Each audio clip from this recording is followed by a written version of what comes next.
One stroke of brown ink through 2 words on her invitation, plus guest, crossed out by her own sister. Mia Anderson put the card in her silver clutch anyway. 31 years old, a black woman raising a 7-year-old alone in a Queens walk-up. Pediatric dental hygienist at a community health clinic, the children-only chair, Saturday overtime shifts, a lilac satin dress bought on layaway 3 months before the wedding. At 7:05, she walked into a marble entrance hall on the Brooklyn waterfront, holding her daughter's hand, and the room went quiet. Kang Min-jae turned mid-sentence. Black 3-piece suit, 1 plain steel watch, a koi tattoo climbing the right side of his neck, catching the chandelier light when he moved. They call him the quiet one, and men in that room lowered their glasses when he crossed it. He did not look away, she did. An hour later, he was standing at the dessert table complaining about a lemon tart, telling her he was bad at this when it was someone he actually wanted to talk to. And her daughter walked up and asked him a question no adult in that ballroom had the courage to ask. But nobody at that wedding knew what he had already been sent that night. Before starting the story, comment down below where you are watching from and what time it is there. If stories of karma, love, and hidden truths move you, leave a like, be sure to subscribe to the channel and click join to become a member and help our channel. The zipper caught halfway up Sophie's back, and Mia Anderson stopped breathing for a second. Hold still, baby. Sophie held still, 7 years old, small for it, standing on the closed toilet lid because the bathroom was the only place in the apartment, with a mirror tall enough to show a whole child at once. White tulle, lilac sash, her 2 puff buns already listing to the left because she had slept on them during the bus ride home from her cousins. Mia worked the zipper down 2 teeth, then up, slow, one hand flattening the tulle out of the track. It gave. The dress closed. There. Sophie turned to look at herself, and the gap between her front teeth appeared. She spread the skirt out with both hands, the way girls do when they've been told the dress is important. Does it spin? It spins. Sophie spun. The tulle lifted and dropped and lifted again, and she nearly went off the toilet lid, and Mia caught her by one arm without seeming to move at all. Off shoes. The white patent shoes were on the hallway floor by the door because Mia had put them there at noon so she couldn't forget them. The pedal basket was on top of the microwave for the same reason. The clock on the stove said 5:40, and the car was coming at 6:15, and Brooklyn on a Saturday evening was a coin flip that usually landed wrong. Mia knelt on the tile in her slip and buckled the left shoe, then the right. Sophie's ankles were still round like a toddler's. "Mommy, is Daddy coming to the wedding?" Mia's thumb was on the buckle. She finished the buckle. "Not tonight, baby." Sophie accepted it the way she accepted rain. She looked at her shoes and moved one foot, testing the shine. Then she asked whether there would be cake, and Mia said there would be cake, and that was the whole conversation, and it took 11 seconds, and Mia stayed on the tile a moment after Sophie had already walked off toward the microwave and her basket. She got up. She went to the bedroom. The lilac dress was hanging on the closet door where it had hung for 4 days, satin, shimmering even in the bad overhead light, still holding the crease from the steam. Mia had bought it in March off a rack in Long Island City for a price she had told nobody. She had a rule about not telling people prices. She stepped into it and pulled it up over her hips, and the fabric did what satin does. It found the waist and stopped arguing. She reached back for the hidden zip, got it, turned to the dresser. The card was there. Cream stock. Naomi's calligraphy, which was better than Naomi's handwriting and worse than a professional's, and which Naomi had spent 2 months practicing at the kitchen table. Mia Anderson, plus guest. The guest had a line through it. 1 stroke, ruler straight, in the same brown ink. Mia had found it that way on Tuesday, in the envelope, with the reception details and the parking pass. She'd stood in this exact spot and looked at it for a while, and then put it back on the dresser, and it had been on the dresser since, and she had walked past it maybe 40 times. She picked it up now. Her sister had done it as a kindness. That was the part that sat wrong. Naomi had gone down the list of names and reached her sister's and thought about it and decided to save Mia the embarrassment of a blank chair being announced. She would have felt generous doing it. She might have even felt a little sad. Mia turned the card over, blank back. She turned it again. She opened the small silver clutch on the dresser, and she put the card inside, face up, next to her keys and her lipstick, and the folded 20 she carried for cabs. Then she snapped it shut. "Mommy, the lady's here," Sophie yelled from the front room, which meant she was at the window, which meant she was standing on the radiator again. "Off the radiator. It's not on. Off." The lady was Mrs. Okonkwo from 2B, coming up the stairs with a foil tray, not a car service. Mia heard the specific rhythm of it. 3 steps, pause, 3 steps, before the knock landed.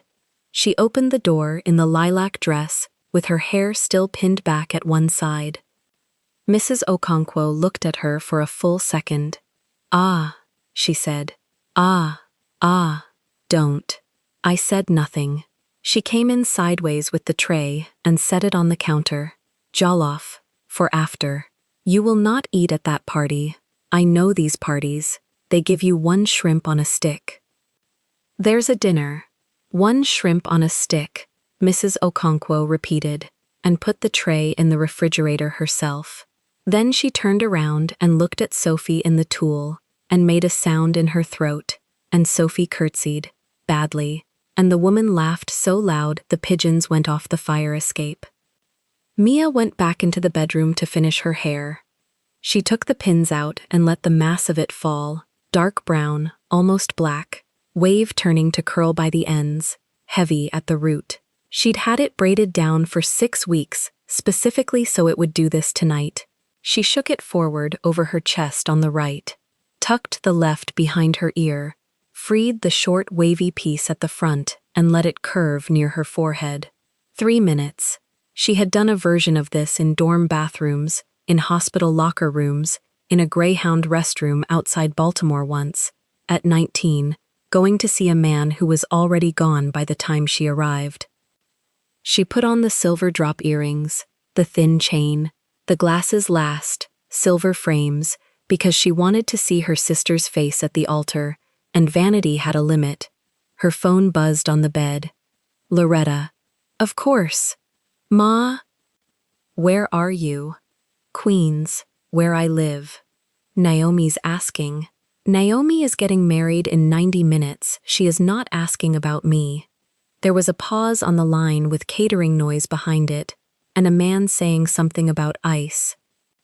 "She's asking," Loretta said. Mia sat down on the edge of the bed. The satin pulled at her knee, and she smoothed it flat. "The car comes at 6:15. Bring the child's sweater. That hall is on the water. It'll be cold when the sun goes." "I have the wrap." "Bring the sweater, Mia." "I have the wrap, Ma." Another pause. Mia knew the shape of what was coming, and she was already tired of it, and she let it come anyway, because there was no version of the evening where it didn't. "So it's just you and Sophie then?" "It's me and Sophie. I only ask because of the seating. I know why you ask. Don't take that tone with me on this day. I'm not taking a tone. I'm putting on shoes." She was not putting on shoes. She was sitting on the edge of a bed in Queens, holding a phone with her free hand curled into the bedspread, and the room had gotten very quiet, and out in the front, Sophie was singing the wrong words to a song from a movie. "Naomi crossed it out," Mia said. "Crossed what out?" "The +1, on the card." Loretta exhaled through her nose. She was being practical. I know what she was being. That girl has been counting chairs for 4 months. "Ma, I have to do her shoes." She hung up before her mother could put a bow on it. Then she sat there another few seconds, which was the whole luxury she allowed herself, and then she got up and got the nude heels out of the box and put them on. In the front room, Sophie had the pedal basket on her arm and was practicing walking. Slow, heel, toe, pause, the way somebody at the rehearsal had taught her yesterday afternoon, while Mia stood at the back of a chapel she hadn't been asked to help decorate. Am I doing it? You're doing it. Aunt Naomi said not too fast. Then not too fast. Sophie made it to the radiator and turned around with real ceremony and came back. Mrs. Okonkwo applauded from the kitchen doorway with the dish towel still in her hand. That one is going to be trouble, she said. That one is already trouble. Good. She folded the towel over the oven handle. Trouble ones don't get stepped on. At 6:02 the phone buzzed again. Naomi, this time, 4 words and a photo, her own face in the mirror, veil half-pinned, one eye closed against the flash. Tell me, I'm not crazy. Mia typed back. You're not crazy. He's a good one. The 3 dots came up, went away, came up. Is Sophie ready? Ready. I love you, me. Mia stood in the middle of her front room with the wrap over her arm and read that last one twice, and her thumb hovered over the keyboard, and there was a version of the message she could have sent. 6 words about a line drawn through 2 words in brown ink, and she looked at it in her head and saw exactly how it would land in a bridal suite 40 minutes before a ceremony. She typed, "Love you, don't cry yet," and put the phone in the clutch. Mrs. Okonkwo was watching from the kitchen doorway. You told her nothing, she said. There's nothing to tell. It's her day. Mrs. Okonkwo said again, and picked up her empty foil lid and went to the door. She stopped there with her hand on the frame. Eat something before the toasts. You get mean when you're hungry. I don't get mean. You get quiet, she said. Which is worse? At 6:09 the buzzer went. Mia checked the clutch. Keys, lipstick, 20, card, and put the wrap over her arm and took Sophie's hand. The walk-up had 4 flights and no elevator, and a landing on 3, where somebody's bike had lived since before Sophie was born. Mia carried her daughter down the last 2 flights because the patent shoes were slick, and because 42 pounds was nothing, and because she wanted to. The car was a black sedan with a driver named Emmanuel, who had a photo of 2 boys clipped to the dash. Sophie found the photo in 9 seconds and asked their names and got them. They pulled out onto Northern. Sophie put her face near the window. The basket sat on her lap, and every so often she checked it, as if petals might have escaped in traffic. Mommy. Aunt Naomi's dress has a tail. It's called a train. Why? Because it follows behind her. Sophie thought about this. Like a train. Like a train. Like a train. Then she went quiet for 11 blocks, and Mia watched the storefronts change, and she was not thinking about the card, and the card was 6 inches from her hip in a silver clutch, and she had put it there herself. She could name the moment it started, which was the problem with being someone who noticed things.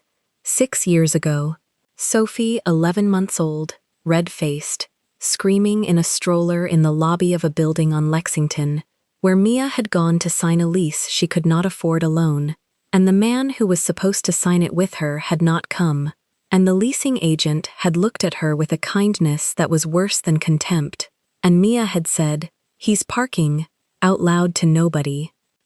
She had said it out loud. That was the part.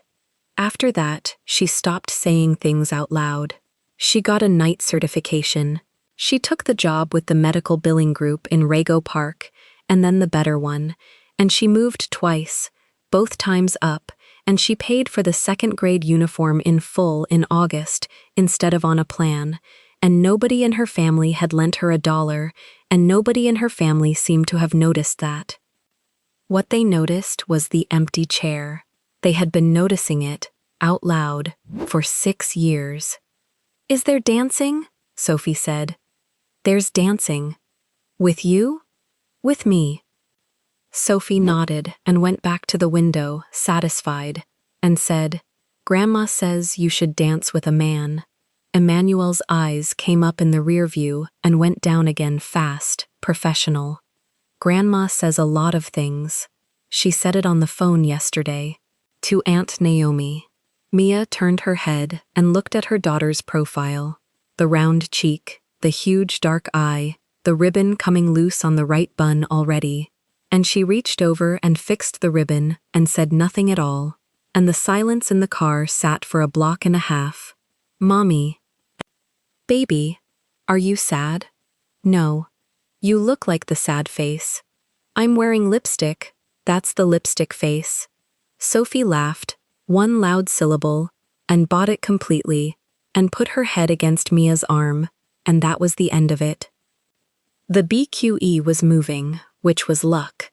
Emmanuel took the ramp, and the water came up on the right side, flat and gold, with the cranes standing over the container yards, and Sophie sat up straight to look. Mia opened the clutch. She did it without deciding to. 2 fingers on the clasp, quiet, and there was the cream card, and the brown ink, and the single ruled line through 2 words. She had told herself in the bedroom that she was bringing it as a joke, the kind of joke you only tell yourself. Now, with the bridge lights coming on, it stopped being funny and became something else she didn't have a word for. She thought about tearing it. Right there, once across, then again, and into the little bin under Emmanuel's armrest, and then walking into her sister's wedding with nothing in her hands but a child. She looked at it for 4 seconds. Then she closed the clutch and pressed the clasp down with her thumb until it clicked, and set it on her knee, and put her hand flat on top of it. 15 minutes, Emmanuel said. "Thank you." Sophie was counting boats. There were 3 boats. She counted them several times to make sure. "Mommy, how many people are coming?" 180. Sophie's mouth opened. "That's more than my whole school." "Your school has 90. That's more than 2 of my school." "That's 180, Mia said, "which is 1.5 of your school, and if you tell your teacher I taught you math in a car, I'll deny it." Sophie laughed again and kicked her heels against the seat twice before remembering the shoes and stopping on her own. Emmanuel changed lanes. Somewhere behind them a horn went off and kept going, and nobody in the car reacted to it. "Do I know anybody?" "You know Grandma. You know Aunt Naomi. You know Uncle Daniel. Do you know anybody?" Mia looked out the window at the water. "I know you," she said. Mia took her compact out, checked the left side of her mouth, put it away. She fixed the wrap on her arm. She rolled her shoulders back once, the way she did in the elevator before a meeting with the regional director, and she felt the satin settle across her hips, and she let out a breath she had been holding somewhere near the bottom of her ribs since Tuesday. "Sit up, baby. Basket on your lap." "It is on my lap." "Then sit up." Sophie sat up. The car came off the last exit and turned toward the water, past the old sugar warehouse with the ivy going up the brick, and the street narrowed and filled with cars doing the same thing theirs was doing.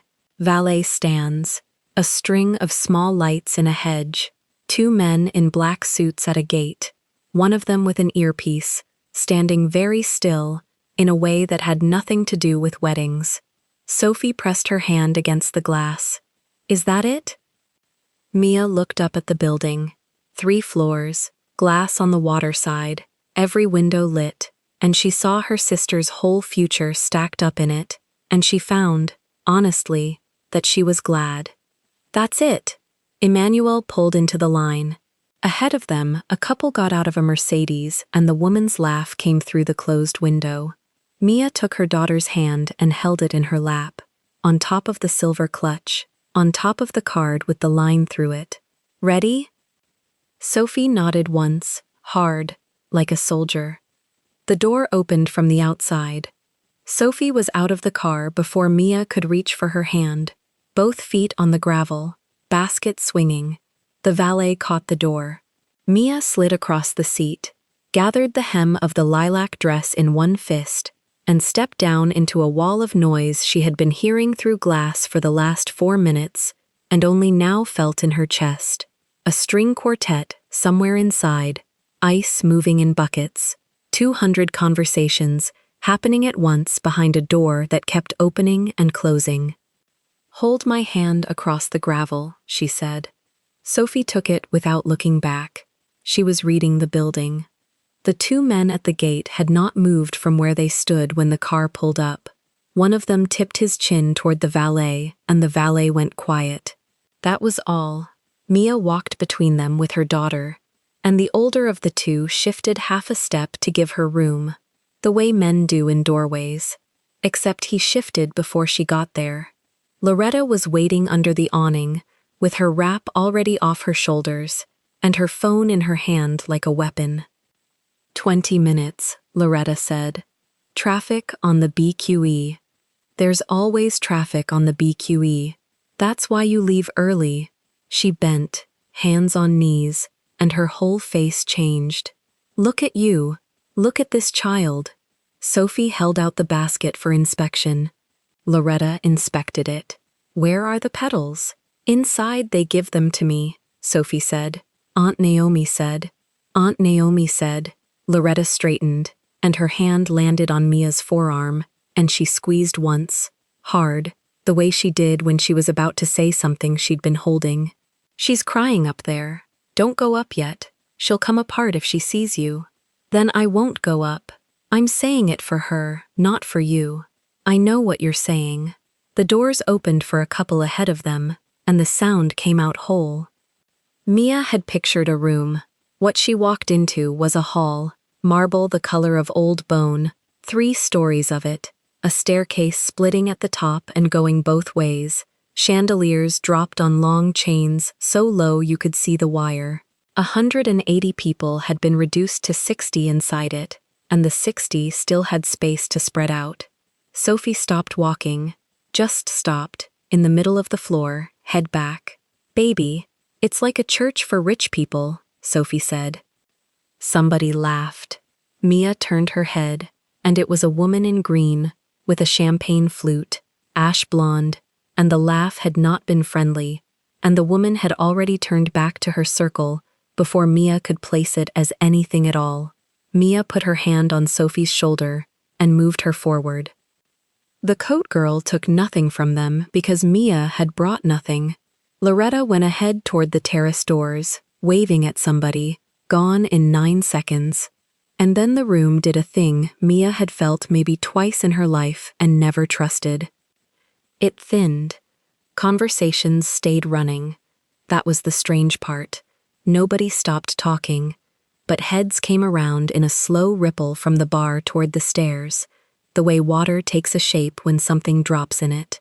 A man with a tray held the tray. A woman touched her friend's wrist without breaking eye contact with the door. The quartet kept playing. Mia kept walking, because stopping would have been worse. Heels on marble. Sophie's shoes making a smaller version of the same sound half a beat behind. She had spent 4 months telling herself she would walk into this room like a woman who belonged in it, and the plan had never once accounted for the room agreeing. Near the bar, Daniel Whitaker was in the middle of a sentence. He was saying something about the 3rd floor and the elevator being for the grandparents only, and the man he was saying it to was listening the way a person listens when they have already made the decision and are being polite about the explanation. Then the man turned. He turned mid-sentence, before Daniel had finished, without any of the small apologies people make when they interrupt. No hand raised, no glance back. His head came around toward the entrance hall, and the chandelier caught the side of his neck, and the ink there came out of the collar and ran up under his jaw in one dark line. Kang Min-jae looked at Mia Anderson for 4 seconds. Nobody in the room counted it, but 3 people felt it. Mia felt it first as heat along the back of her neck. She was crossing the last 20 feet of open floor, and she had nowhere to put her eyes except forward, and forward had a man in it. Black suit, still hands. He held a glass he had clearly forgotten he was holding.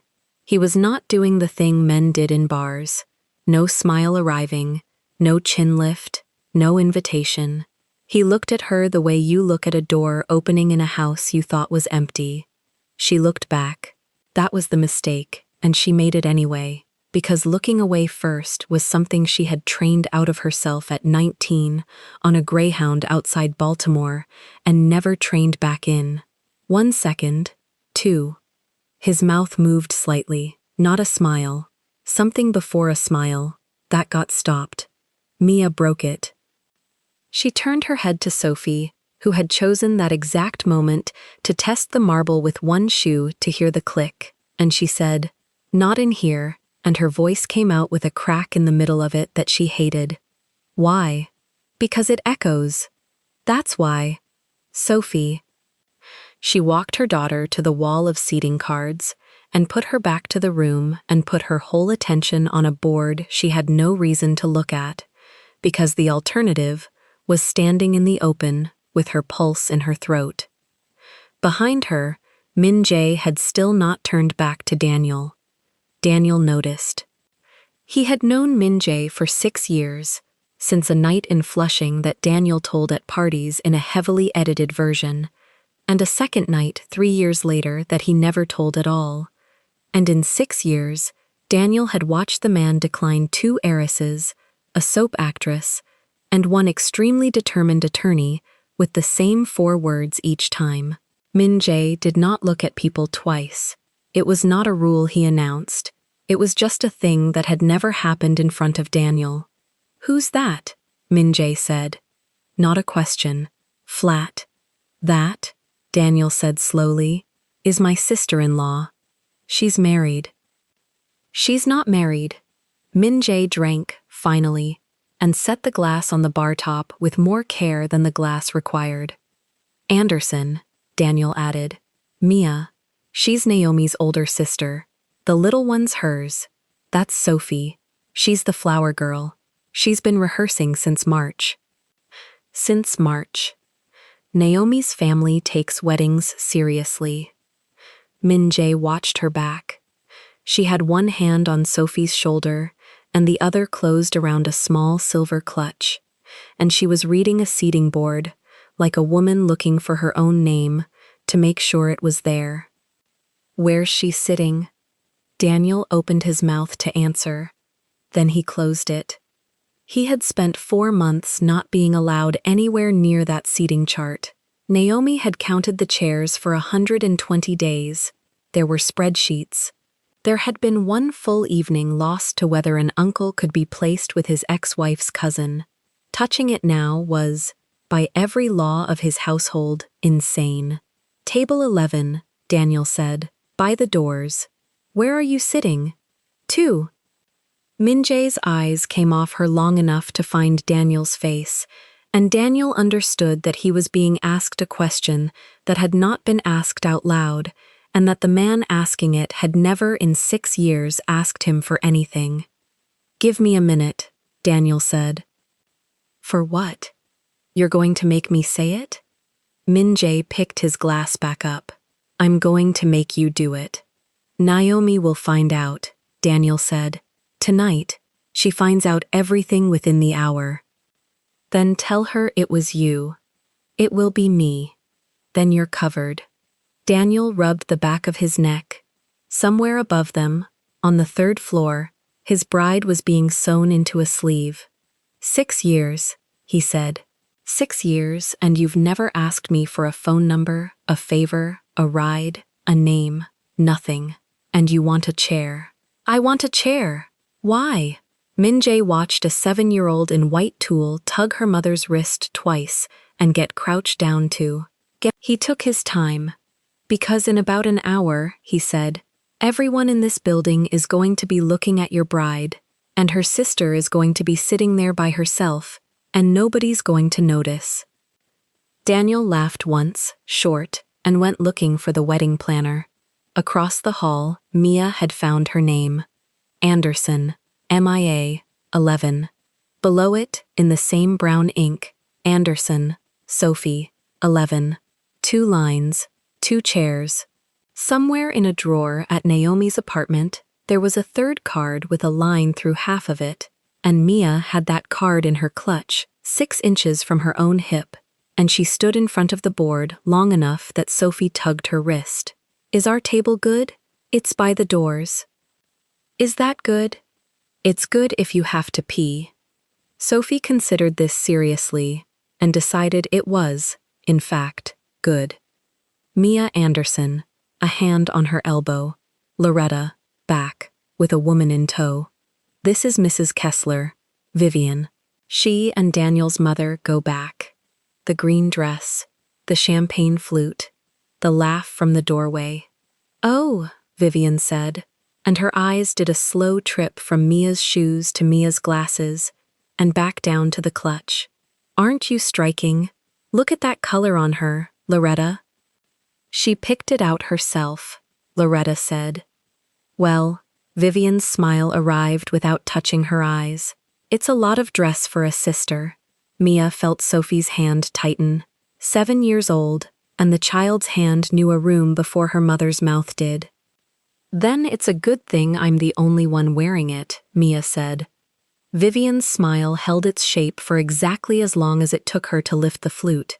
Isn't she quick? She's quick, Loretta agreed, in a voice that had chosen a side and wanted no credit for it. Mommy's dress is purple, Sophie announced, and mine has purple on it too. See? And she held out the lilac sash with both hands, like evidence in a trial. Vivian glanced down at the child for the first time. How sweet. Matching. We planned it, Sophie said. Of course you did. Vivian moved off toward a cluster near the stairs, her shawl sliding off one shoulder, saying something to a man in a bow tie that made him look over at Mia and then quickly at his shoes. Loretta let out a breath through her nose. Ignore her. I'm going to eat something, Mia said. That's my girl. The catering table was against the waterside wall, and it was, as Mrs. Okonkwo had prophesied from a doorway in Queens 2 hours earlier, largely shrimp on sticks. Mia put 4 on a napkin, gave 2 to Sophie, and stood facing the glass so the room was behind her and the Black River was in front, and she ate them, and her hands stopped shaking somewhere around the 3rd one. She was aware of exactly where he was in the room. That was the thing she was going to have to deal with. She did not turn around to check. She just knew, the way you know where a lit window is in a dark hallway, that he was still near the bar, that he had not moved more than a few feet, and that his back was to the water. Mommy? That man is looking at us. Mia set the napkin down. Which man? The one with the drawing on his neck. Don't point. I'm not pointing, I'm saying. Then say it quieter. Sophie lowered her voice into a stage whisper that carried better than her regular voice. He's not doing anything, he's just standing. Some people just stand. You're doing your lipstick face again.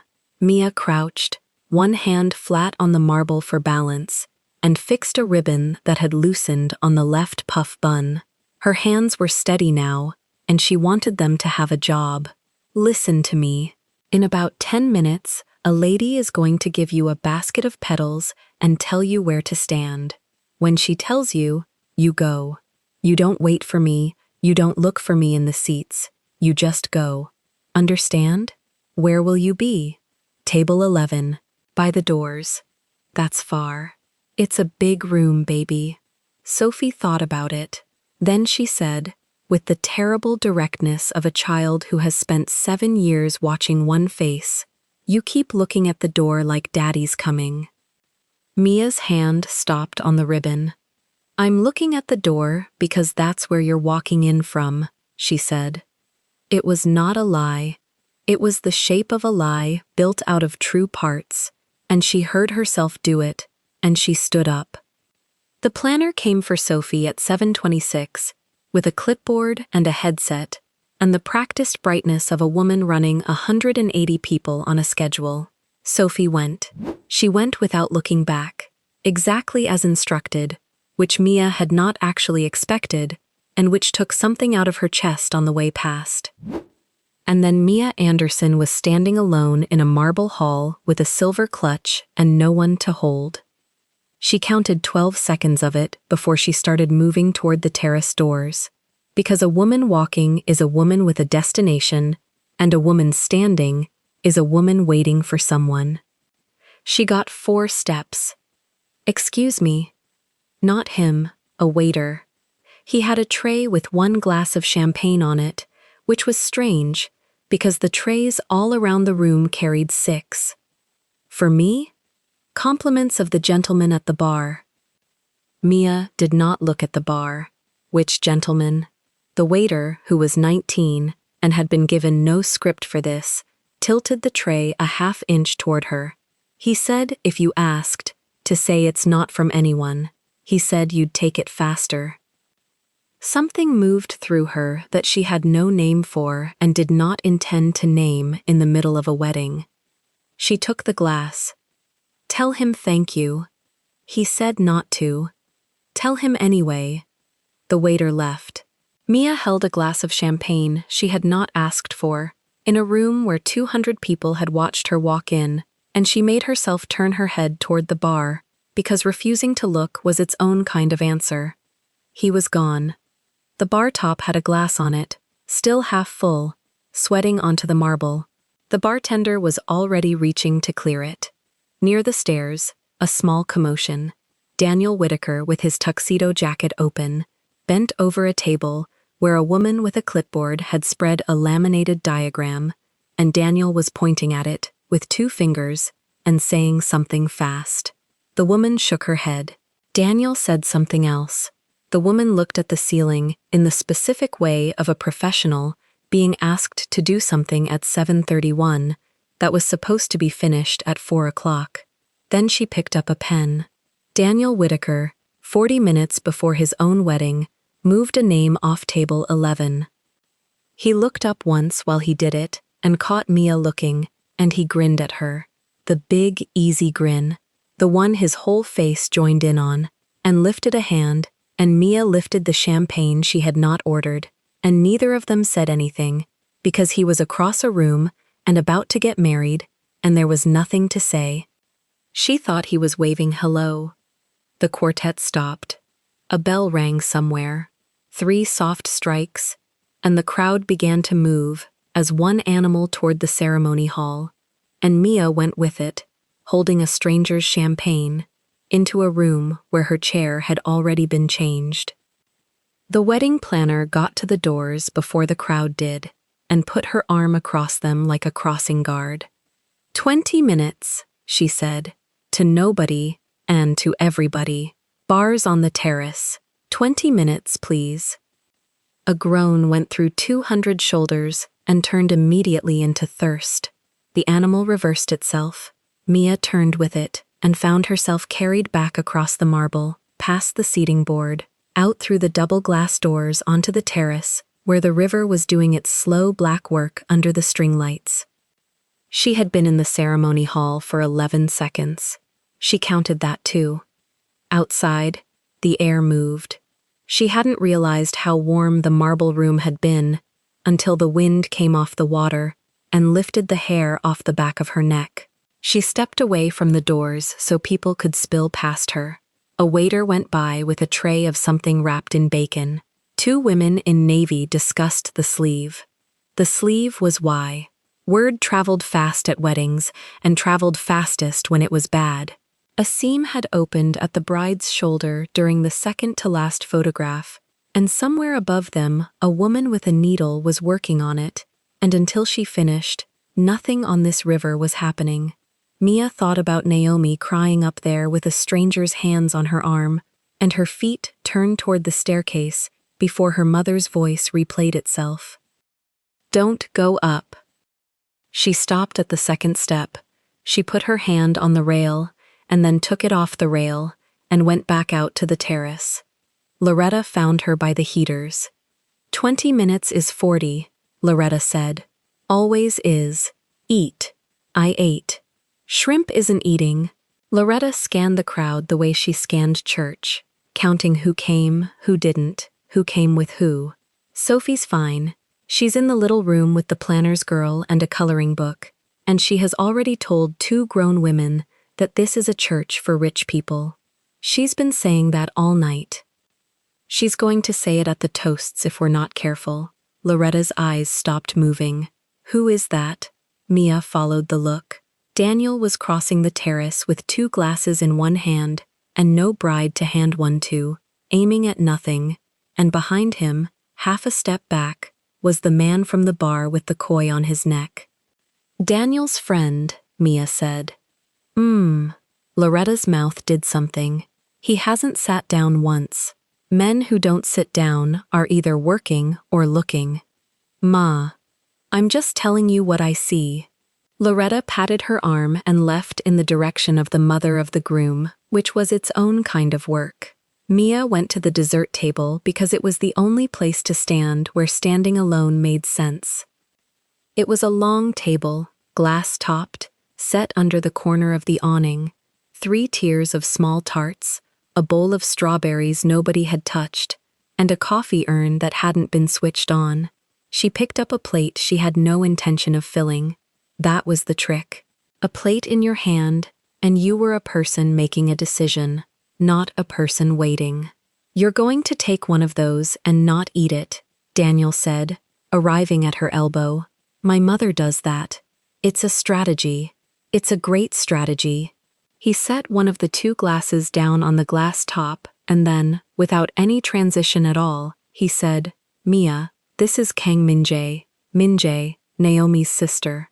The man had come up on her other side. He was closer than she expected. He had a way of arriving that skipped the part where you saw him coming. Mia Anderson, she said, and put out her hand. He took it. His hand was dry and very still, and he let go at exactly the right moment, which surprised her, because everything about him suggested a man who did not know where the right moment was. You got the champagne, he said. Somebody's champagne. It was mine. The waiter said it was nobody's. The waiter is 19. He glanced toward the bar. He'll learn. Daniel's phone made a sound. He looked at it with the face of a man reading a script he had written for himself an hour earlier.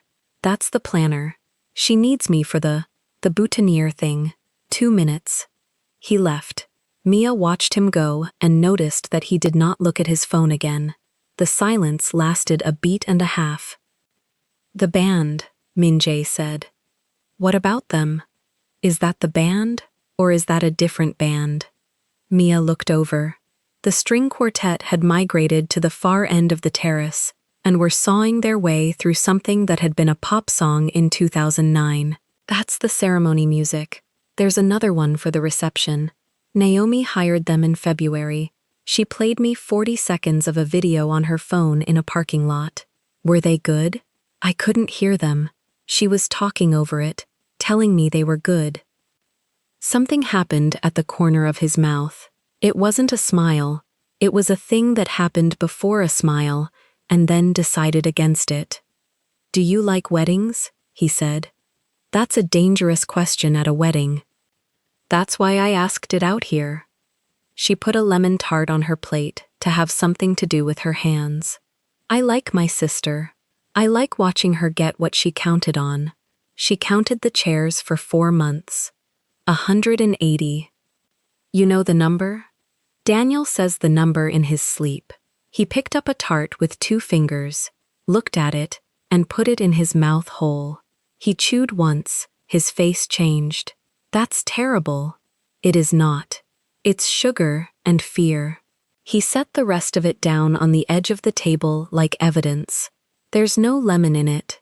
There's a lemon-flavored decision in it. Mia laughed before she decided to, and the sound came out louder than the terrace, and 2 heads by the heaters turned. She put her fingers over her mouth. He watched her do it, and something in his shoulders eased. Try it, he said. I'm not going to eat a tart you've declared war on. Then you're taking my word for it. I'm taking your word for it. He looked at her when she said that, longer than the length of the sentence. Daniel came back at a jog, tie crooked, holding a white rose in his fist like a relay baton. Okay, so nobody knows where the pin for the boutonniere. There's supposed to be a pin. Ask your mother, Mia said. My mother is the reason there isn't a pin. He looked around at the two of them, at the dessert table, at the tarts. Are those good? No, Min-jae said. They cost $11 each. Daniel put a whole one in his mouth. His face did the same thing Min-jae's had done. He chewed with the courage of a man who had signed the invoice. Then he pointed at Mia with the rose. Don't tell Naomi. That's 3 things I'm not telling Naomi tonight. What are the other 2? They're not telling. He grinned, and then his eyes went past her shoulder to somebody with a clipboard, and he made a noise of pure suffering. Chairs, row 2. Someone put a chair in an aisle, and he was gone again, faster than the first time. Mia set her plate down. He's not doing any of that. Min-jae picked up his glass. No. You could have said yes. It would have been kinder. You'd have known anyway. The wind came up off the water and pressed the awning. Behind them, somebody dropped a glass and the whole terrace clapped, the way crowds do, and then went back to itself. I'm going to ask you something, Mia said, and I want the real answer, because I've had a long month and I don't have anywhere to put a polite one. Ask. Was the champagne a game? He turned his glass a quarter turn on the table. He seemed to consider the question the way other men consider a contract. You were standing in a room with 180 people in it, he said, holding a bag with both hands. I have seen people stand like that. They're waiting to be asked to leave. Her chin came up. That's not an answer. It's the first half. And the second half? I sent it so that you would be holding something. He looked at her, so the room would stop deciding what you were. Mia did not say anything for a moment, because there was nothing available to say that wouldn't have cost her something. She looked at the river. A barge was going down toward the bridge, with 3 lights on it. That was presumptuous, she said finally. Yes. You could have brought it yourself. I know. Why didn't you? He set the glass down. And for the first time all night, the stillness in him broke. A shift of weight, a hand going into a pocket and coming out again with nothing in it. Because I'm not good at this, he said, when it's someone I actually want to talk to. The quartet finished a phrase. Somebody by the doors said, 40 minutes. And somebody else said, I told you. Mia found that she had folded her arms and made herself unfold them. That's a line, she said. It's the opposite of a line. A line would have worked by now. How do you know it hasn't? He looked at her. He didn't answer that, and the not answering sat between them like a third glass on the table. What do you do? She asked, because she wanted the ground back. Imports. Imports. Distribution. Restaurants, mostly. Some property. He said it flat, in the voice of a man reading a form aloud. Nobody's ever interested past the second sentence. I'm in medical billing, Mia said. Nobody's ever interested past the first. That got the smile. It arrived all at once, changed the whole architecture of his face for about a second and a half, and then withdrew, like it had a curfew. Rego Park, he said. She went cold and warm at the same time. Daniel. Daniel talks. What else did Daniel say? That you're the older sister, that your daughter has been practicing walking in a straight line since March. He paused. That's all he said. That's a lot, for 6 years of friendship. It's more than he's said about anyone. Min-jae turned his head slightly toward the doors, checking the room the way other people check a watch, and then came back to her. You didn't ask what I do for the second sentence. I did ask. You asked to change the subject. Yes, she admitted. I let you. Thank you. You're welcome. The heaters ticked. Someone's grandmother was being walked past them very slowly by two granddaughters, and all three of them looked at Minjae and then looked away at the same time, which Mia noticed and filed and did not ask about. People do that around you, she said. Do what? Look and then decide not to. Yes. Does it bother you? It's useful. That's not what I asked. He was quiet. The barge cleared the bridge. When I was younger, it bothered me, he said. Now it saves time. Saves time from what? From the conversation where they find out and then rearrange their face. He picked up his glass and didn't drink from it. You haven't rearranged your face. I don't know anything yet. No, he agreed. You don't. Mia should have found a reason to walk away right then. She had reasons stacked up like plates. Her mother was somewhere in that crowd doing arithmetic on this exact conversation. Her sister was upstairs being sewn into a sleeve. Her daughter was in a side room with a coloring book, and in about half an hour was going to walk down an aisle alone in front of 180 people, and Mia had promised her she'd be by the doors. She stayed where she was. Can I ask you something now? He said. Go ahead. Who is the empty chair for? Her hand went to the clutch without her permission. She felt it happen and stopped it halfway, which was worse than either. There isn't one, she said. There's one at your table, because my daughter is 7 and takes up a chair and a half. She heard her own voice come out level and pleasant and completely false, and she hated it, and she kept going. It's a big table. There are 12 of them. They don't make tables for 2. Minjae accepted that. He didn't push. He looked down the terrace at the water instead, and gave her the 20 seconds, and that, more than the champagne, more than the tart, more than the line that wasn't a line, was the thing that got past her. My mother's been asking about that chair for 6 years, Mia said. And I stopped answering. Good. She looked at him. Good. You're not required to explain your life to a room that didn't help you build it. Mia opened her mouth and closed it. Down at the far end of the terrace, the quartet stopped for real this time and started packing, and the noise of the crowd rose to fill the gap. There's a second band, she said. For later, there's dancing. There usually is. My mother has opinions about that too. She turned the plate a half-inch on the glass. She told my sister on the phone, loud enough for a 7-year-old to memorize, that I should dance with a man tonight. And what did the 7-year-old do with that? Repeated it to me in the car, twice. Kids are couriers, he said. Nobody checks what's in the bag. I promised her I'd dance with her. That was the deal I made. Her and cake. Minjae considered the river. Then your mother's going to have a long evening. She's had 6 of them. You keep counting in 6s. Mia stopped. She hadn't heard herself do it. 6 years, 6 weeks in the braids, 6 o'clock, the chair. She picked up the abandoned half of his tart and set it on her own plate, just to move something.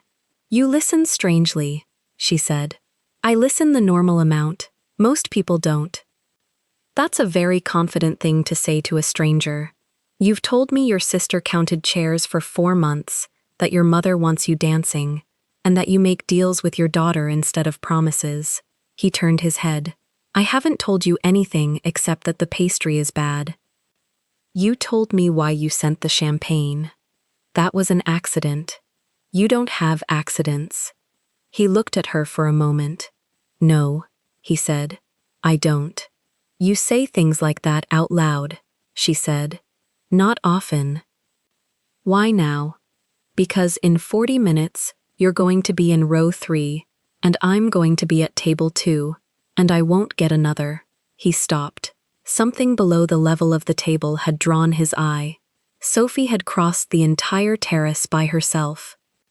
She had a coloring book rolled into a tube in one fist and one shoe unbuckled, and her ribbons were still perfect, and she came to a stop directly in front of Kang Min-jae, at a distance of about 3 feet, which was closer than any adult on that terrace had come to him all night. Mia said, "Sophie." Sophie did not look at her mother. She looked up at him with her chin tipped back, and the whole thing in her face that Mia had spent 7 years failing to talk her out of. "Are you the one making my mom smile like that?" she said. The terrace didn't hear it. The heaters ticked. Somewhere behind them a door opened, and a woman's voice said the sleeve was fixed. Min-jae crouched. He went all the way down, one knee bending, until his eyes were below the level of hers, and the koi turned into the light as he tipped his head. "That depends," he said. How was she smiling? Sophie thought about it with her whole face. She pushed the rolled coloring book against her chest and looked at her mother, then back at the crouching man, and she took her time, because she was 7, and nobody had ever told her that questions had a shelf life. "Like, she forgot to check first," Sophie said. Min-jae's jaw moved. "Check what?" "If she was allowed." Mia set the plate down on the glass. It made a small sound, and she heard it. Across the terrace, a woman laughed at something, and the heaters ticked, and the river kept doing what rivers do behind the rail, and none of that reached the 3 feet of space where her daughter had just handed a stranger the exact shape of her. "That's a good answer," Min-jae said. "Is it right?" "It's better than right." Sophie accepted that the way she accepted most adult sentences, as currency she would spend later. Then she held out her foot. "My shoe broke." He looked at the buckle. He looked at Mia, 1 second, asking. Mia gave him nothing, which he correctly read as permission, and he took the shoe strap between 2 fingers and worked the pin back through the leather. His hands were steady and slow. The buckle closed on the 3rd try. "It'll hold for the walking," he said. "Don't run in it." "I have to walk slow anyway. There's a count." "What's the count?" 3, then step. Aunt Naomi made it up in March. Then Aunt Naomi is a serious person. Sophie considered this a compliment on behalf of her family, and turned. And by then, the planner's assistant was crossing the terrace at speed, with the look of a woman who had lost a child for 90 seconds. Sophie waved at her. She went. She did not look back at her mother, again, and Mia was starting to understand that this was going to be the theme of the entire night. Min-jae stood. "You didn't ask me first," Mia said. "About the shoe. About any of it. You'd have said no to the wrong one." He picked his glass back up off the glass tabletop and left it full. "Which one would you have said no to?" She had an answer. She kept it. Somewhere above them, a door opened onto the balcony floor, and the seamstress leaned out and called down that the bride was standing up straight, and a small ripple of applause went along the terrace like a rumor confirming itself. "That's my sister," Mia said. "I know. I should." She stopped. There was nowhere to go. That was the thing nobody warned you about at weddings. There is a version of you that is needed everywhere, and none of it is a place to stand. The chimes went again. 3 of them, then 2 more, which was the planner improvising. The terrace began to empty toward the doors, and the crowd made that soft mass movement that crowds make, and Mia found herself carried 4 steps in the wrong direction before she got her footing back. Min-jae stayed exactly where he was, and the crowd went around him. 8:50, he said, checking the heavy watch on his left wrist. "They'll start at 9. "You're counting." "I've been counting since 7. He left before she could ask what he meant by that, because Daniel appeared at his elbow with his tuxedo finally buttoned and the boutonniere finally pinned, and the 2 of them went in with the tide, and Daniel looked over his shoulder at Mia and mouthed something that might have been Table 11. And Mia, who did not yet know what had been done for her, smiled and lifted 2 fingers. She went the other way, toward the board. The seating chart stood on an easel in the corridor between the hall and the ceremony room. Cream cardstock in a gold frame, 4 columns, 180 names.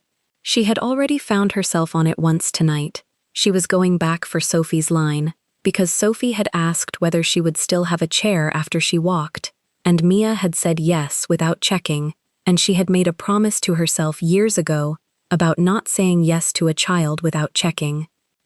The corridor had 4 people in it when she got there, and 5 by the time it mattered.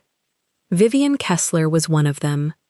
She had a fresh flute, and the cream shawl had migrated to her elbows, and she was mid-story, with a couple in their 60s, and a man in a bow tie, who had already looked at Mia once tonight, and looked away. Mia registered the group the way you register weather in a doorway. She kept walking to the board. She found the line, Anderson, Sophie, 11, still there. She let out a breath she would have denied holding. Then she found the line above it and stopped. Anderson, MIA, 2. The number had been changed, not reprinted, changed. The 11 struck through with a fine pen and a 2 written beside it in a hand that was not Naomi's. She was still looking at it when Vivian's voice arrived at the back of her neck. "There she is." Mia turned. Vivian was smiling with the lower half of her face. "We were just saying," Vivian said, "how brave it is, coming to these things alone. I said to Barbara, you know, some of us are the audience and some of us are the show, and there's no shame in it, is there? Someone has to sit and clap." The couple in their 60s did the thing people do. They arranged themselves into an audience while pretending to be furniture. The man in the bow tie studied the chandelier with sudden scholarly interest. "With the little one and everything," Vivian went on, and she tipped the flute an inch toward the corridor Sophie had gone down. "No father, no +1, and still she puts on the dress." Somewhere behind Mia, at the mouth of the corridor, a glass came down onto a marble ledge. It was set down, not slammed. It made one flat sound and stopped.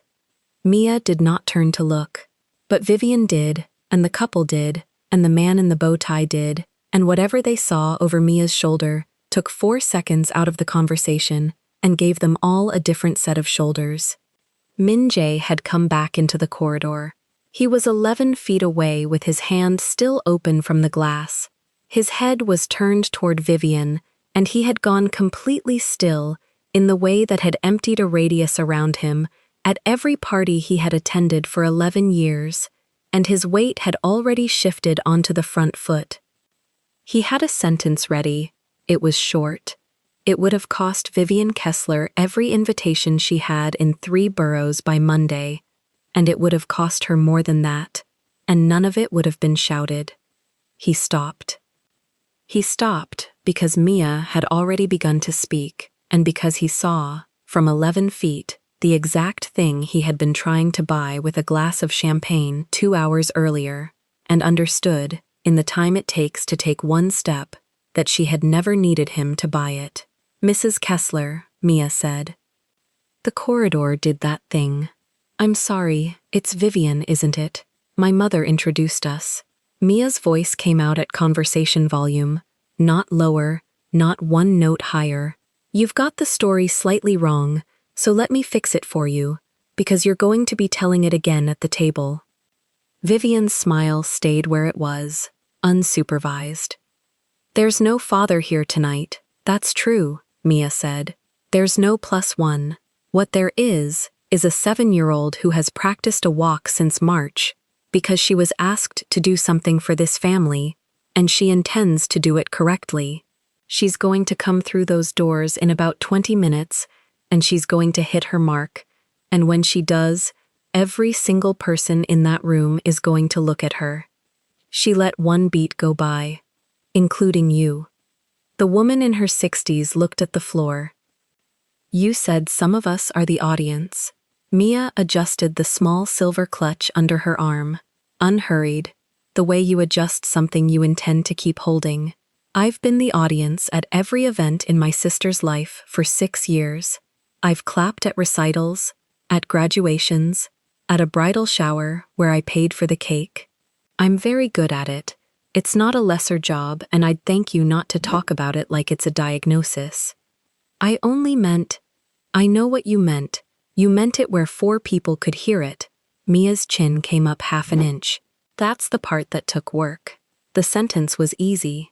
The man in the bow tie made a small noise into his drink. Vivian tried to enter the sentence sideways. Well, nobody was suggesting. You were suggesting it beautifully, Mia said. You've had practice, so have I. She thought about the plate of jollof rice a neighbor had carried up 3 flights of stairs that afternoon, and the warning that had come with it, and she noticed, with something close to surprise, that her voice was still working. 4 shrimp on a stick and a woman in 2B had turned out to be a kind of armor. My daughter is going to ask me tonight what a nice lady in a green dress said to me by the seating chart, Mia said, because she asks about everything, and she misses nothing, and she is smarter than the room. And I'm going to tell her you said I was brave.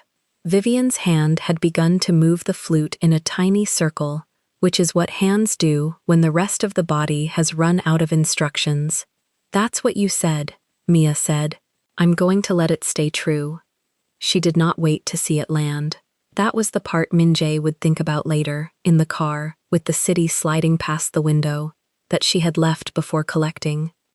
She said, "Enjoy the ceremony," and she turned, and she walked past the board, past the frame, with her own name struck through and rewritten, past the couple in their 60s who had begun a very loud conversation about parking, and she went down the corridor toward the ceremony room doors at the exact same speed she had come.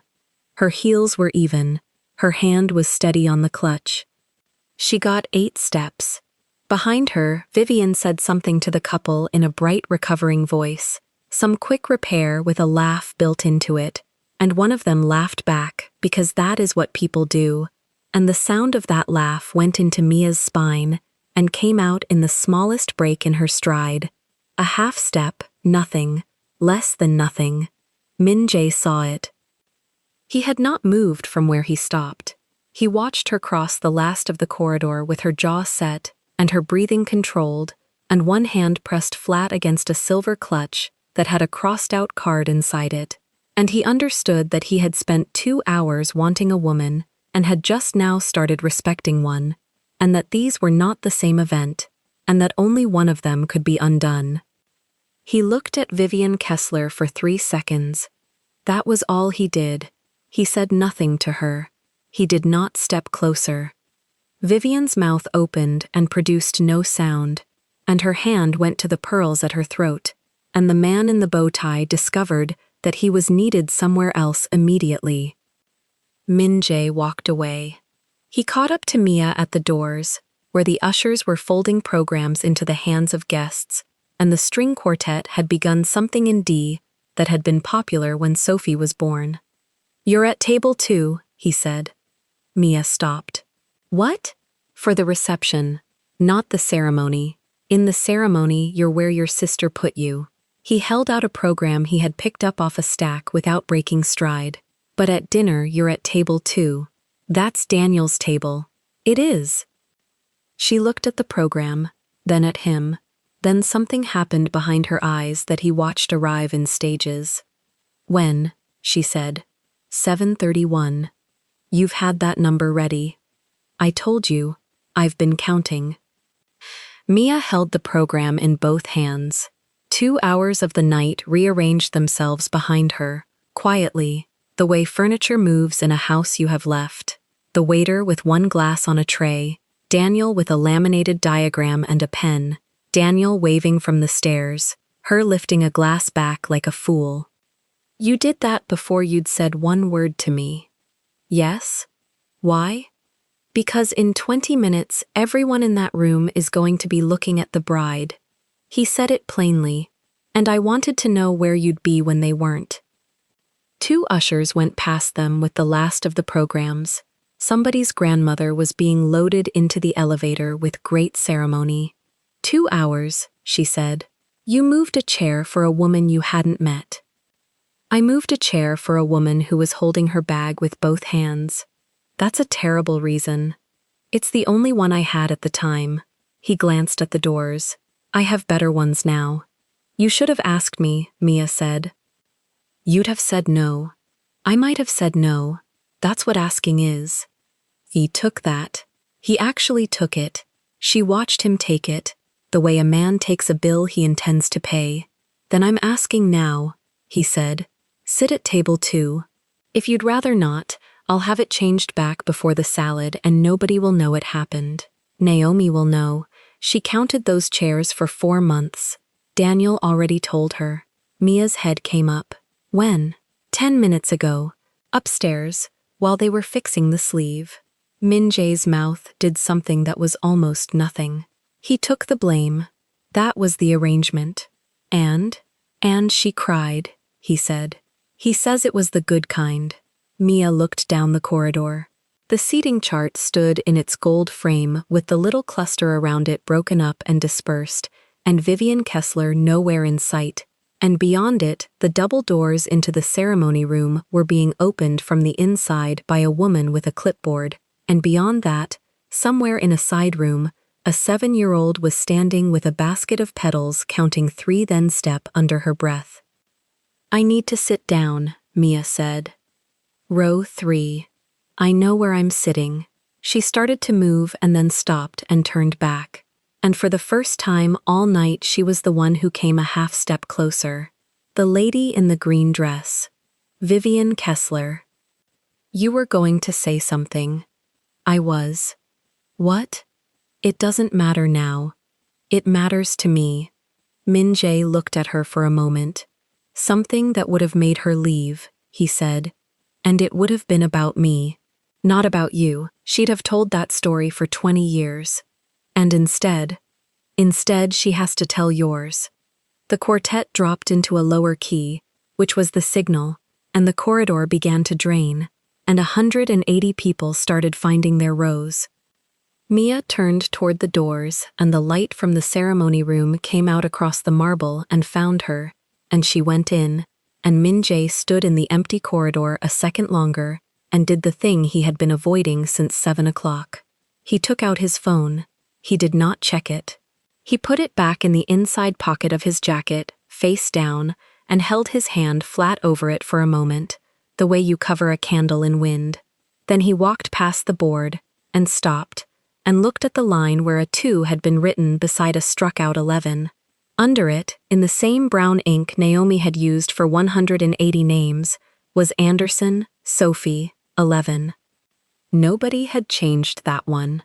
He stood there working out what it would mean, in about 40 minutes, for a woman to be moved to a table and her daughter to be left at another, and whether Mia had already seen it, and how long it would take her to see it if she hadn't.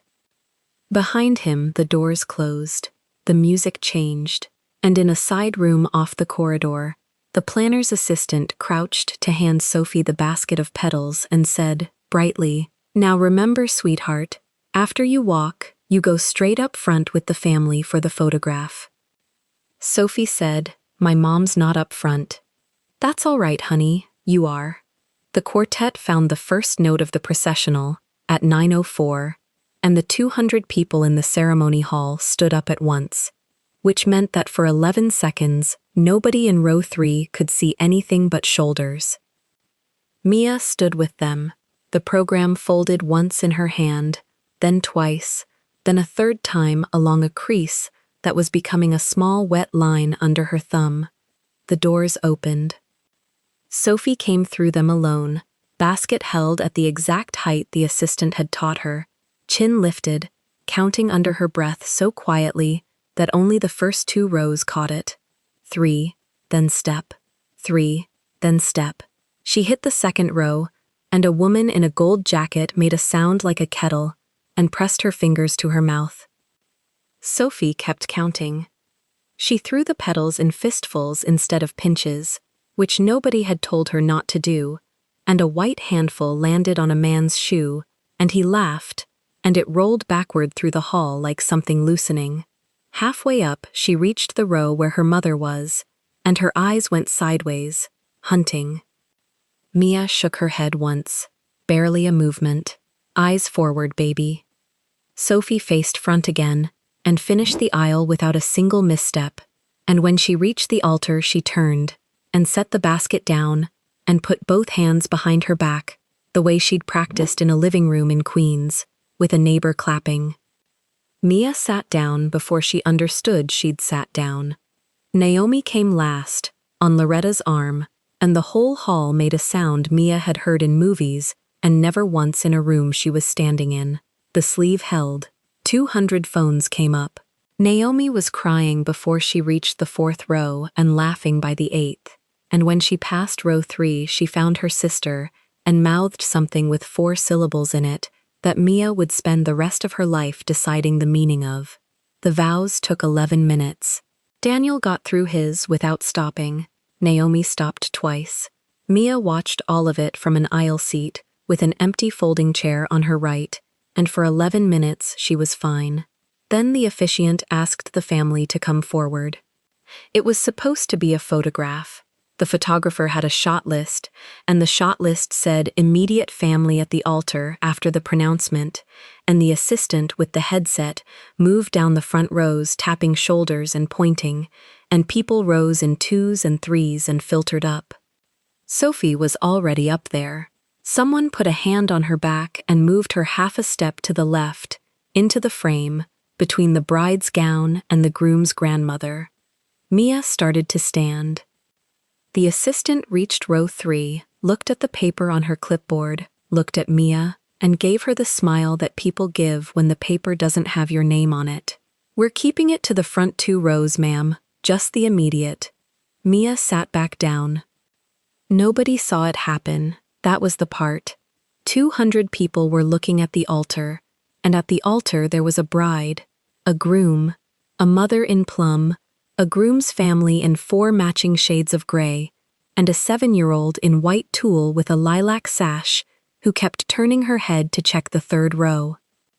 Mia lifted her hand off her lap and held it up so Sophie could see it. Sophie faced the camera. The photographer said something about chins. Loretta laughed at whatever it was.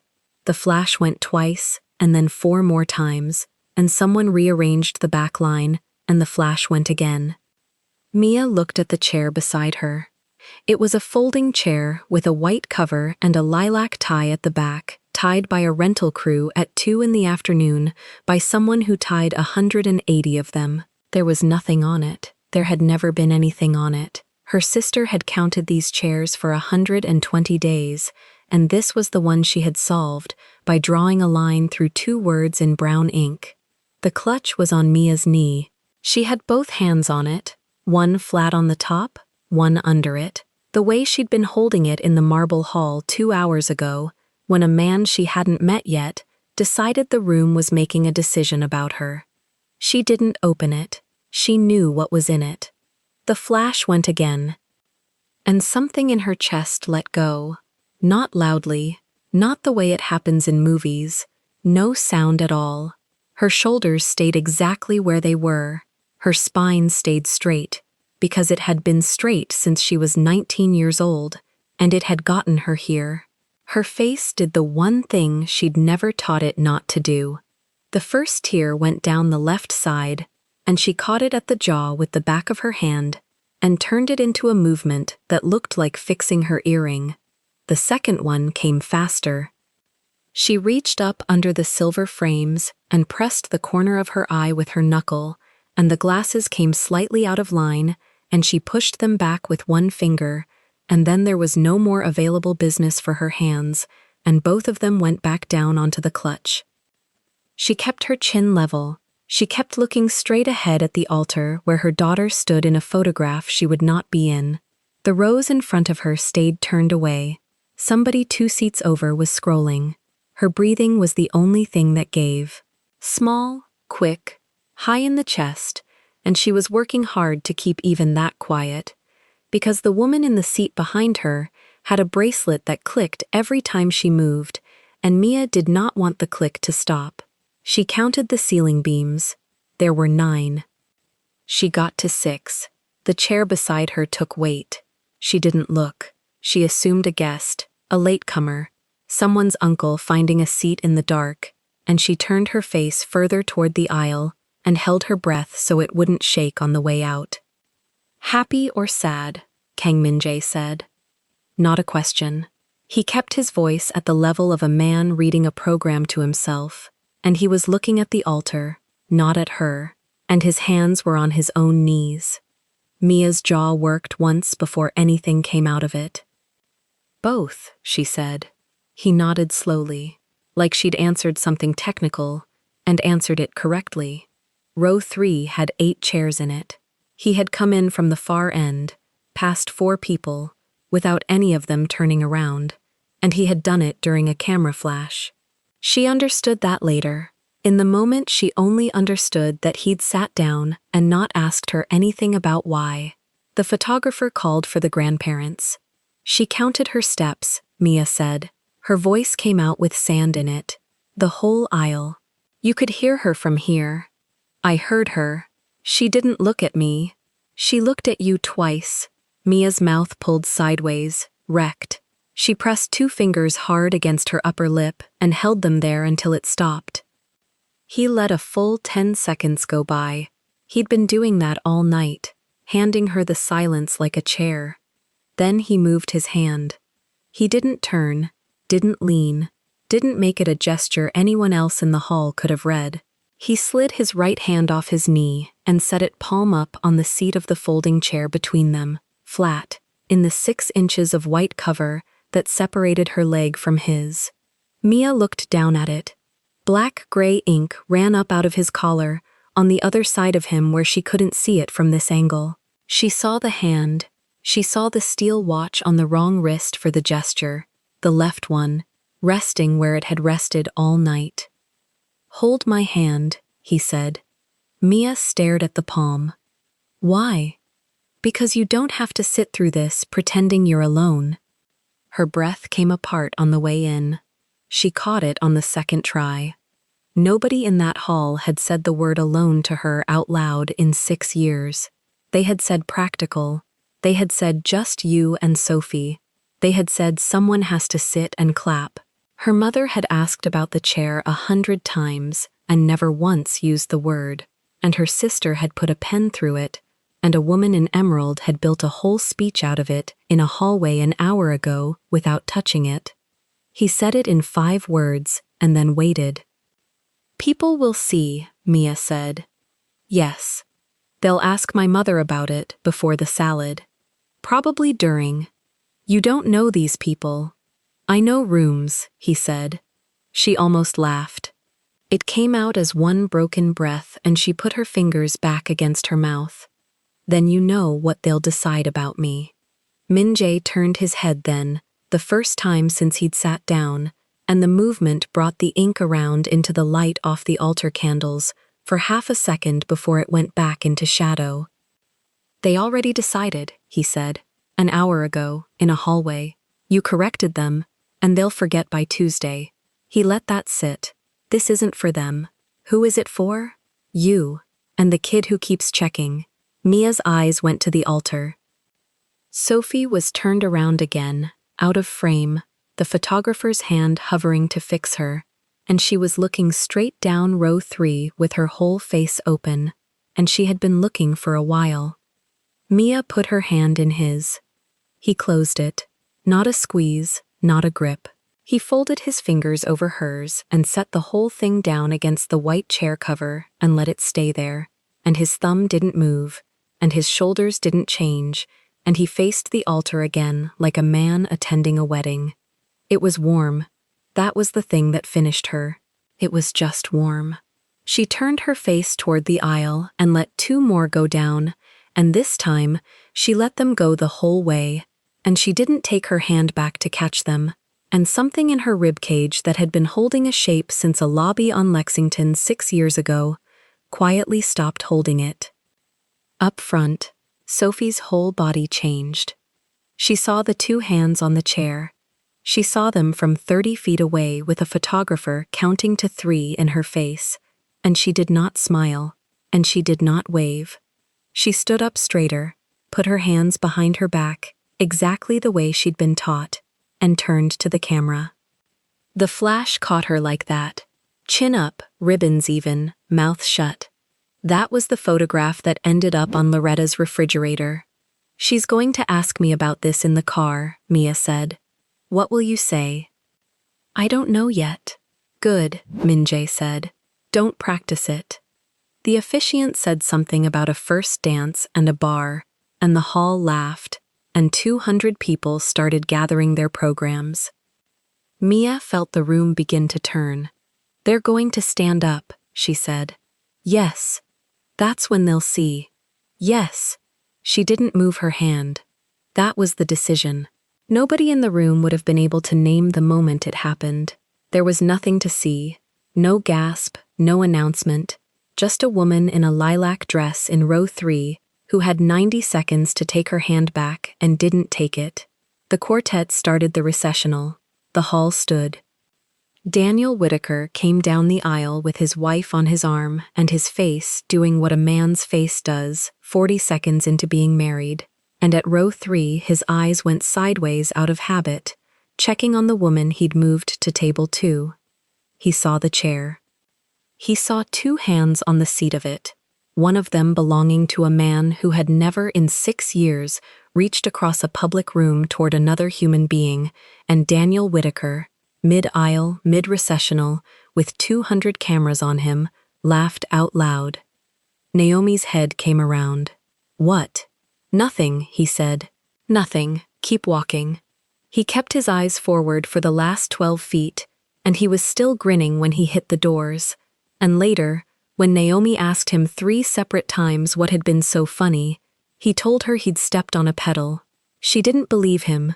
She let it go, because there was cake. The rows emptied from the front.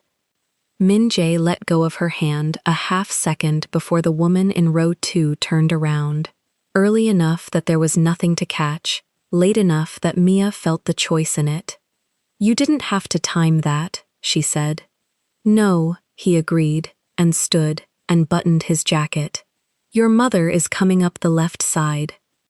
Loretta arrived at row 3 with reading glasses swinging on the chain, and a look already loaded, and she stopped when she got there, because her daughter's face was wet, and her daughter's face was calm, and those 2 things had not appeared together in Loretta Anderson's presence since a funeral in 2011. "Mia." "I'm fine, Mama." Loretta's eyes went to the man standing in the row, and up and up. She had spent 4 decades sizing up men at church functions in under 3 seconds, and she used all 3. "You're the friend of Daniel's," she said. "Kang Min-jae." Loretta, she did not offer her hand. She looked at the folding chair with its white cover and its lilac tie, and at the crease down the middle of the seat where the fabric had been pressed by 2 hands, and then at her daughter again, and something behind her face rearranged itself and stayed rearranged. "They wouldn't let me up for the photo," Mia said. "I know," Loretta said. "I saw." "You didn't say anything." "I was in the picture." Loretta's mouth went thin. That was the whole problem with it. Sophie hit them at a dead run. She came down the aisle against the traffic with the empty basket swinging from her wrist, and one ribbon finally losing its argument, and she went past 3 sets of legs and arrived at her mother's knees and grabbed 2 fistfuls of lilac satin. "I did it," she said. "I did the whole thing, and I didn't look." "You looked twice." That was after. Mia got her hands under Sophie's arms and lifted her. 42 pounds, and she felt every one of them tonight, and held her. And Sophie put her chin on her mother's shoulder and looked at the man standing in row 3. "You sat down," Sophie said to him. "I did. In the empty one." Min-jae looked at her for a moment. "It's not the empty one anymore," he said. Sophie considered this with the gravity of a person who has recently learned to count to 3 before stepping, then nodded once, and put her face back into her mother's neck. Loretta made a small sound and got her reading glasses up onto her nose. For something there was nothing to read. The hall was emptying toward the doors, and the smell of the dining room was already coming through them, and the assistant with the headset was moving down the rows collecting programs, and she stopped at row 3 and looked at her clipboard and looked at Sophie. "Sweetheart, you're at table 11 with your grandma." Mia's arms tightened around her daughter. "She's with me," she said. "You're at 2, ma'am." "Then move her." "I can't move her, the cards are already down." "Move her," Loretta said, in the voice she used on deacons. The assistant's eyes went to Min-jae, who had not said anything, and who was looking at her the way he had looked at a woman in emerald beside a seating board an hour ago. She touched her headset. "Let me check with the planner." She walked away fast. Sophie lifted her head off her mother's shoulder. "Am I not sitting with you?" "You're sitting with me. Promise?" And Mia, who had already said, "Not tonight, baby once today," and meant it, and who had gotten through an entire ceremony without saying anything out loud that wasn't true, opened her mouth to answer her daughter, and found Min-jae watching her, and understood in one clean second that he had known about table 11 for 40 minutes and had said nothing. His phone buzzed against his chest. He didn't reach for it. The planner's assistant came back with a chair. She carried it herself, one hand under the seat, headset pushed down around her neck like something she had given up on. She set it at table 2, between Mia's place card and Daniel's, and she said the linen would be short on that side, and nobody would notice by the salad. Sophie climbed into it before the woman finished the sentence. "Am I allowed?" she said, already sitting. "You're allowed," Mia said. Loretta watched the chair land and pressed her lips together and said nothing about it for the rest of the night, which for Loretta was a kind of applause. Dinner ran long. The second band set up behind a screen of white hydrangea while the salads went out, and Sophie ate the tops off 4 rolls and left the bottoms in a pile, and Daniel stood for the toast and got through 11 words before Naomi pulled his sleeve and finished it for him. The room laughed. Mia laughed with it. Min-jae ate almost nothing and refilled her water twice without being asked. At 10:40, Naomi crossed the floor to table 2 in a dress that was not built for crossing floors, and Mia stood up, and the two of them held on to each other in the middle of the room for long enough that a photographer took 3 frames of it. "You saw the card," Naomi said into her shoulder. "Tuesday. I crossed it out in October." Naomi pulled back. Her eyeliner had already given up. "I was doing the seating in one night, and I was mad at you for saying you were fine." "I was fine. You were not fine." "Me." "No," Mia said. "I wasn't." That was the first time she had said it out loud to anyone in 6 years, and she said it in a room with 180 people in it, and the floor stayed where it was. Naomi wiped under her eye with a knuckle and looked past her sister at the man standing behind the chair. "Daniel told me at 8:40, she said. "While they were sewing me back together, he said it was his idea. It wasn't." "I know it wasn't. Daniel can't move a fork." Naomi pressed her thumb under her lashes. "In the aisle, I said 4 words to you, and you looked straight through me. I couldn't read them." "You are not alone." Naomi lifted one bare shoulder. "I'd been practicing it since Thursday." Mia put a hand over her own mouth and kept it there a while. Naomi held out her hand to Min-jae and he took it. "Thank you for the chair." "Thank Daniel," he said. "He's been assuming responsibility all night. He's earned something." Naomi laughed, wet, and went back to her husband. The second band opened at 11, with something in 4/4 and slow, and Mia kept a promise she'd made in a bathroom in Queens at 5:40 that evening. Sophie stood on her mother's feet. They turned in a circle at the edge of the floor for 2 songs, and Sophie's second ribbon came loose and Mia let it go. Loretta cut a plate of cake with a lilac ribbon on the fork and put it on the table where the girl would see it when she came off the floor. "You said cake," Sophie said. "I said cake." Loretta watched the girl take the fork in her fist and said, to Mia, that the child had walked 30 feet in front of 200 strangers and thrown petals like she was feeding chickens. "Nobody steps on that one," she said.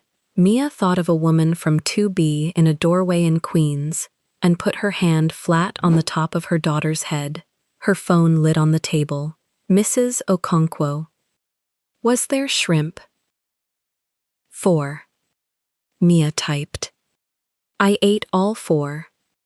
At 11:20, a woman in emerald green left through the side doors with a cream shawl over her arm and a car already waiting, and she took no leave of the bride, and by midnight 2 separate tables had decided among themselves that Vivian Kessler had a headache. Min Jae danced once. He asked Loretta.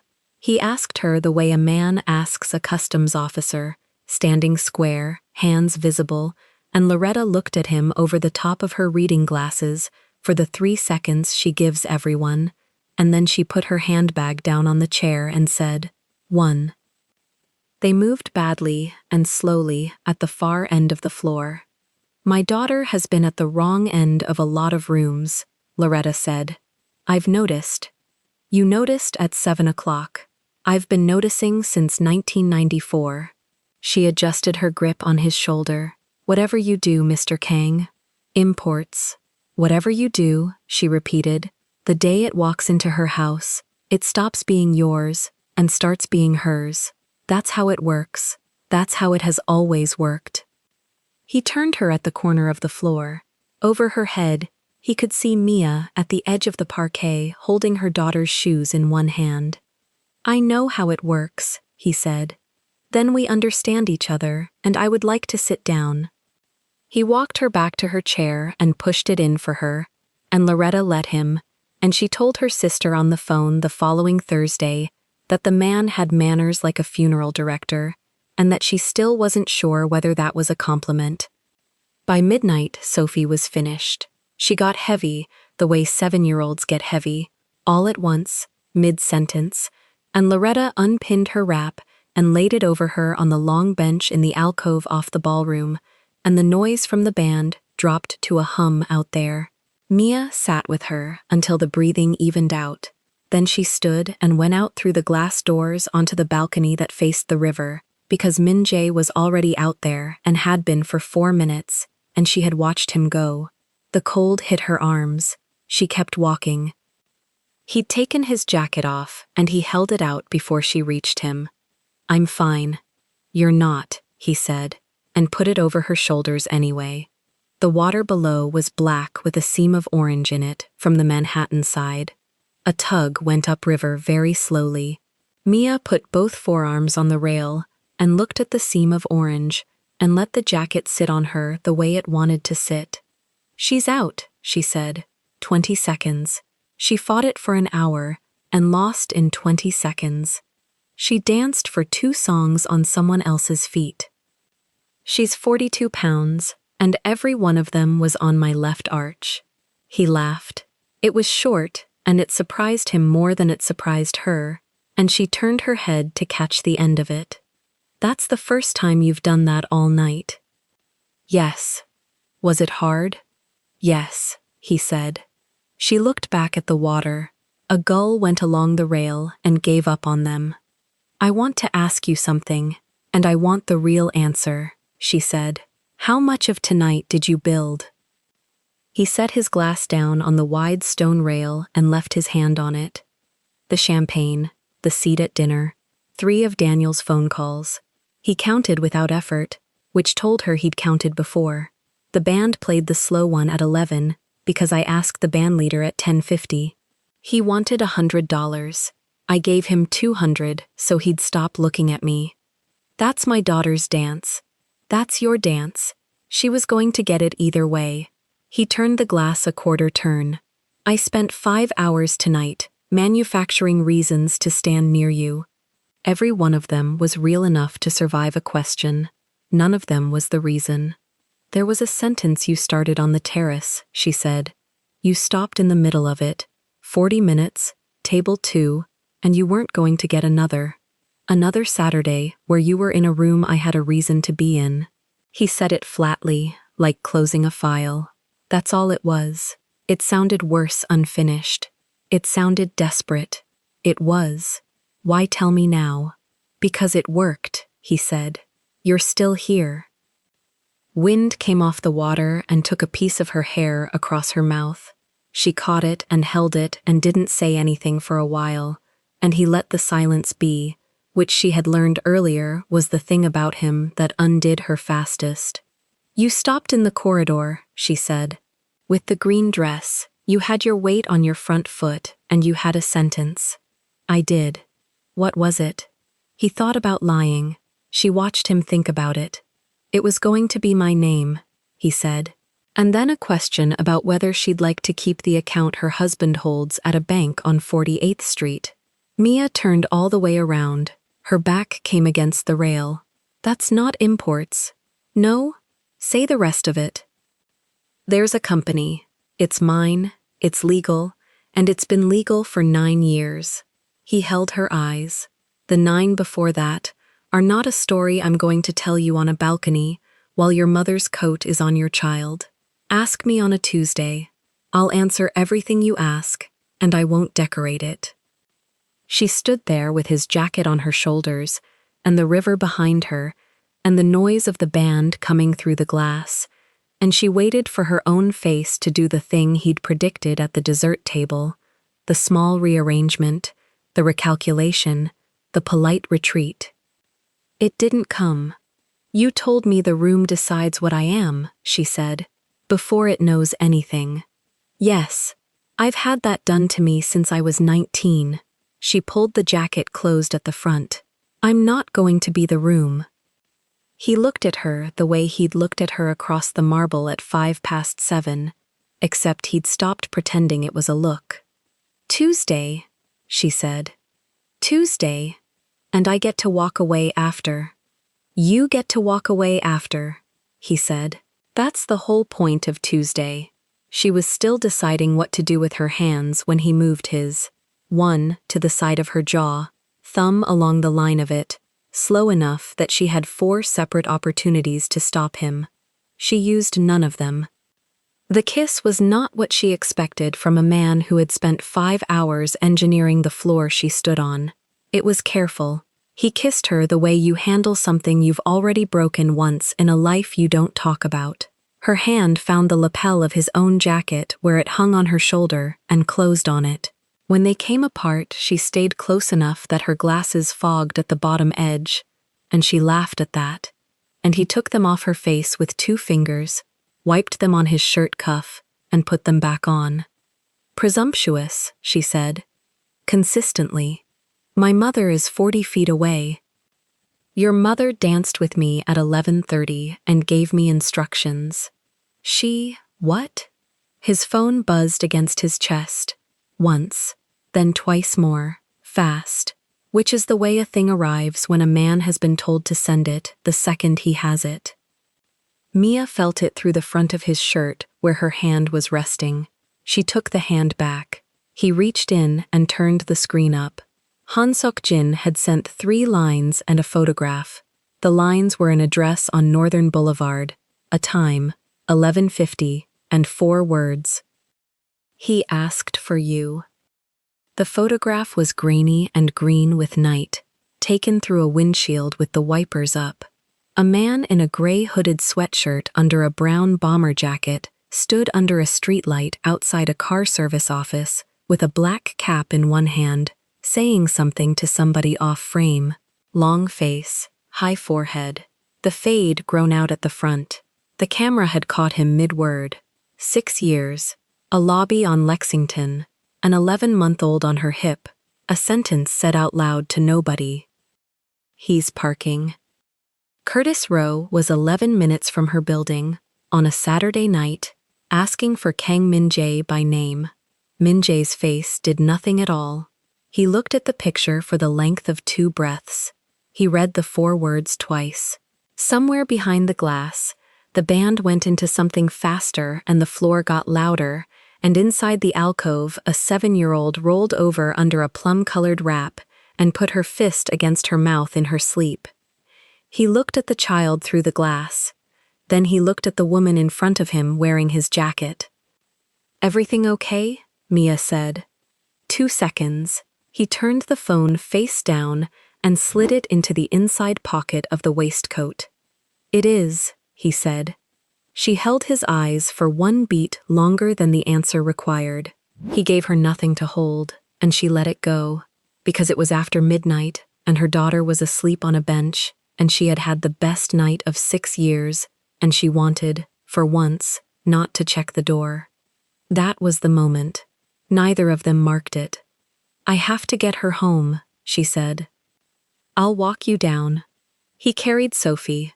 Loretta handed the girl over, and then handed over the wrap, and then stood in the alcove with her handbag in both hands, watching a stranger take her granddaughter down a marble staircase, and she said, "To nobody, Lord."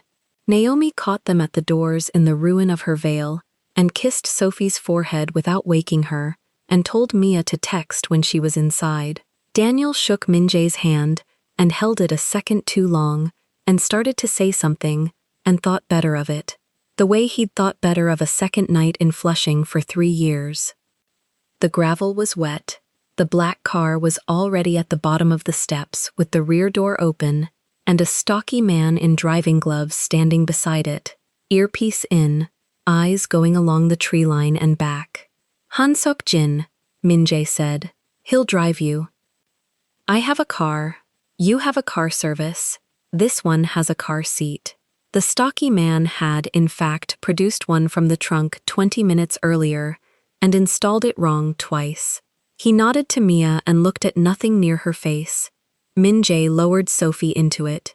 He got the buckle on the second try, and the girl surfaced for 4 seconds, saw who it was, and said, "You did the shoe." "I did the shoe." "Don't run," she told him, and went back under. Mia laughed with her hand over her mouth, which is what she does. She took his jacket off her shoulders and gave it back, and stood in the cold in a lilac dress with her clutch in one hand. Then she opened the clutch.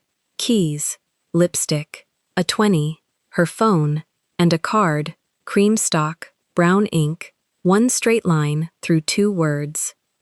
She held it out.